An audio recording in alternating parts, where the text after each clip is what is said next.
ଦେଖନ୍ତୁ ଗାଇଜ୍ ଏବେ ଆମର ଜାଳ ଭଙ୍ଗା ଚାଲିଛି। ଆଉ ଟିକେ ପରେ ରୋଷେଇ ଆରମ୍ଭ ହେବ। ଗାଇଜ୍ ଦେଖିପାରୁଥିବେ ଏବେ ରାଜେଶ ଭାଇ ଆଉ କମଳାକି ଚିକେନ୍ ପାଇଁ ଆଳୁ ଛକା ଚାଲୁଛି ଏବଂ ସତ୍ୟବାଦୀ ଆଉ ଶୁଭଙ୍କର କି ଚିକେନ୍ ପୁରଉଛନ୍ତି। ଦେଖିପାରୁଥିବେ ଗାଇଜ୍। तो चलिए शुरू करते हैं। ଗାଇଜ୍ ଏବେ ଦେଖିପାରୁଥିବେ ଆମର ମସଲା କଷା ହୋଇଯାଇଛି। ମସଲା କଷୁଛନ୍ତି କମଳାକାନ୍ତ।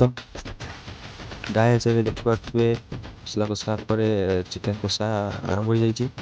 ଚିକେନ୍ କଷୁଛନ୍ତି ସେଇ କମଳାଙ୍କ ଭାଇ ଅବିନାଶ। ଦେଖିପାରୁଥିବେ ଗାଇଜ୍ ଦେଖିପାରୁଥିବେ ଏବେ ଆମର ଚିକେନ୍ କଷା ରେଡ଼ି ହେଇଯାଇଛି। अब तुम लोग गलती से अगर नए हो तो सब्सक्राइब करो। वो जो लाल वाला बटन है उस पर अपने जीजा जी फेंक के मारो या फूफा जी, मुझे नहीं पता, बस क्लिक हो जाना चाहिए। अब मैं भी जा रहा हूं, मुझे मुठिया पेलने जाना है। बाय। वो है